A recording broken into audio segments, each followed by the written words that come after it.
Hello, my name is Keshwani. That's Keshwani,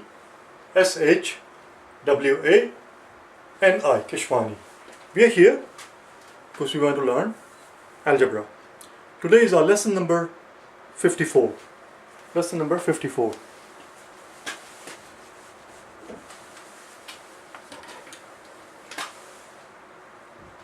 In the first 20 days of the course, we learned how to evaluate algebraic expression. 21 through 50, day number 21 through 50, the next 30 days we learn how to add and subtract algebraic expressions. Right now we are learning how to multiply and divide algebraic expressions. Today is our day number 54.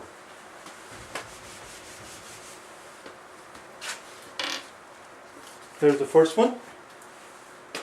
X squared y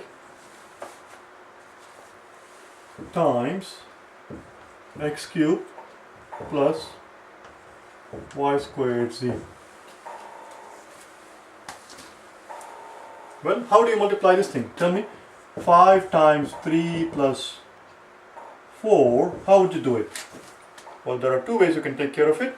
5 times 3 plus 4 is same as 5 times 7, which is 35. But you have to pretend that we do not know the value of this thing. Pretend that this is algebra, and instead of numbers we have variables. So if we have a times b plus c, how would we do it? It will be a times b, in which case this is going to be 5 times 3 plus 5 times 4.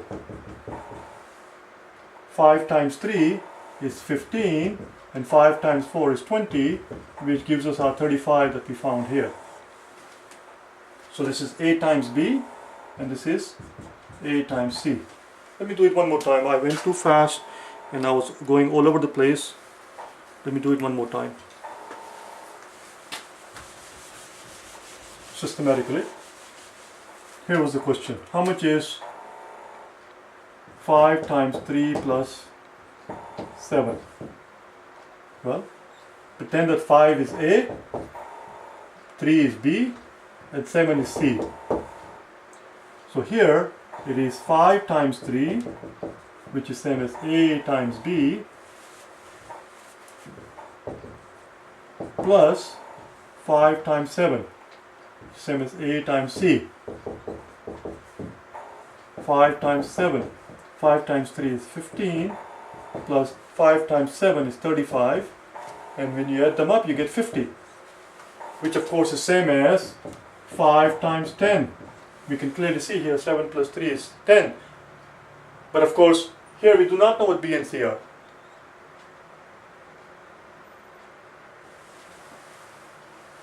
So we can't simply add them up. Do you understand? So it simply stays A times B plus A times C. Same thing is going to go on here. So here we're going to have to multiply. We're going to have to multiply this quantity that you see outside, x squared y times x cubed, and then we're going to have to multiply x squared y times this quantity. The same logic would apply that we saw here. So first we have to do x squared y times x cubed, which is this guy right here, and then we have to do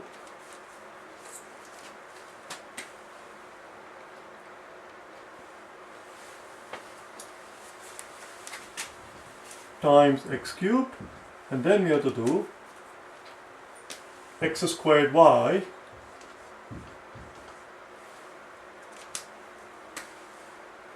times y squared z. This is called distributing this quantity x squared y. The x squared y, the mathematician will tell you, it is being distributed. It is being distributed. Let me give you one more example of what we mean by distributing something. 3 times 2 plus 1 plus 5 plus 4. 2 plus 1 is 3, 3 plus 4 is 7, 7 plus 5 is 12. So we know it is 3 times 12. This quantity is 3 times 12, which should give us 36. Now we're going to distribute it and see if we get the same thing. Let's put it here. So we know this is 36. We better get 36. Then we're going to see that we're going to get 36 by distributing 3. It is called distributing 3. 3 times 2 plus 3 times 1 plus 3 times 5 plus 3 times 4. And all of this bloody thing better come out to be 36, because we know that this inside part is 12. Therefore this thing is 3 times 12, which we know is 36. Let's see if we get 36 here. 3 times 2 is 6. Technically speaking, these should have parentheses around them to keep them separate. Parentheses are not magic things. They are just they are used for convenience. See, now it's easier. Now it's easier to see with our eyes. This is one quantity. This is another quantity. This so on and so forth. Parentheses were not necessary. We didn't have to put them if we didn't want to. They're purely for convenience. They do not serve any other purpose. 3 times 1 is 3. 3 times 5 is 15. Finally, 3 times 4 is 12. Let's see what we get. 6 plus 3 is 9. 9 plus 15, well, we know that 10 plus 15 is 25. So 9 plus 15 must be 24. 24 plus 12. 24 plus 12. Well, we know that 24 plus 10 is 34. Another 2 would make it 36. Voila. This is called distributing 3. Here we have to distribute the quantity that is being distributed is this one, x squared y. We have to distribute it. X squared y is being distributed. So I need to erase all of this thing. So that's it, that's your answer. All we have to do is now simplify it. All we have to do is simplify it, and let's see what we can do. I might need all the colors in my hand. Just be ready. So here we see x squared and here we see x squared. Since these two bases are the same, when the base is the same, all we have to do is simply add the exponents. So here we have x squared, here we have x cubed, so it's x raised to 2 plus 3 times y plus, here x is by itself, but I see a y here and a y here, so x squared just by itself, and then y raised to first power and y raised to second power, so it's y raised to 1 plus 2, and then z. That's it. So it's x to the 5th times y plus x squared times y cubed times z. This is our final answer. I think I'm going to throw this thing so that I don't keep picking it up. It's dying. It is dead as a dodo.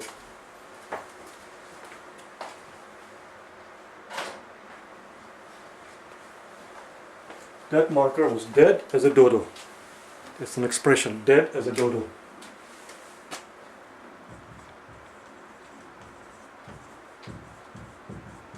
You know what a dodo is?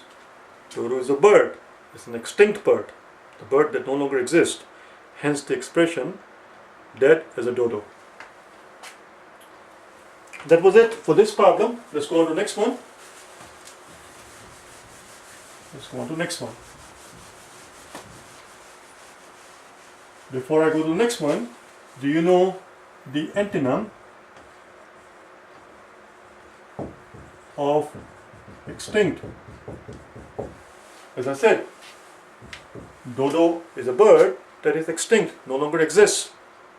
Hence the expression dead as a dodo. That marker was dead as a dodo. I had to get rid of it, because otherwise I'll keep picking it up. What is an antonym of extinct? Simple word, extinct. What do you call something that is still in existence? We human are not extinct. We are extant. E-X-T-A-N, extant. And if you want to learn this word properly, and if you're interested in expanding your vocabulary, and I see no reason why anybody would not be interested in it, you can go to day number 14. Just type in this tag, KeshwaniPrep, KeshwaniPrep-vocab-day 14, and you will learn this word extant, which simply means still in existence. Still in existence. Let's go on to the next problem. That was a little digression. It came out of nowhere. The next question is p cubed q times p plus q squared. Looks like this one would have to be retired too. I think I want to get rid of this one too, because otherwise, as I said, I keep picking them up and I get annoyed. I'll be right back. 1 second.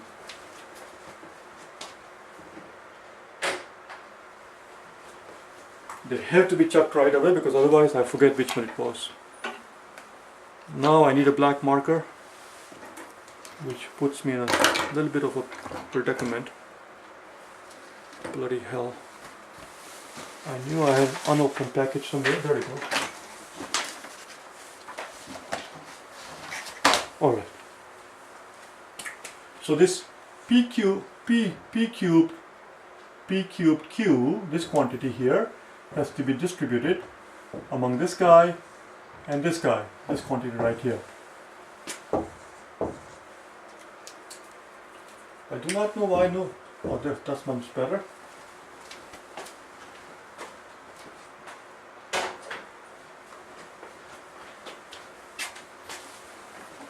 Again, we just learned the concept of distribution, so I'm not going to explain it one more time.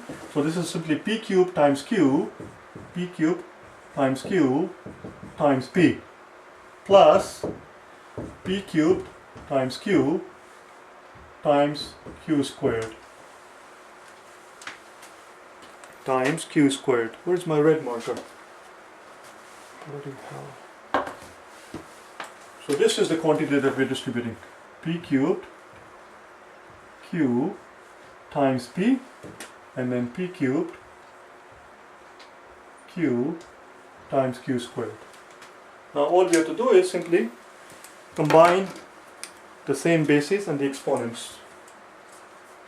So here we have p cubed, and here we have p, so that's p cubed plus 1 times q, plus here we have p cubed by itself, and then we have a q and a q. So the q raised to the first power right here, and q raised to the second power. Now we have to simplify it. P to the fourth times q plus p to the third times q to the third. That's it. That's what you will get. That's what we will get when we expand this thing. P to the fourth, because p to the third times p is p to the fourth times q, and then p cubed comes by itself because there is no p here, and then q times q squared will give you q to the third. That is your answer. That's it. Let's call it a day today, okay?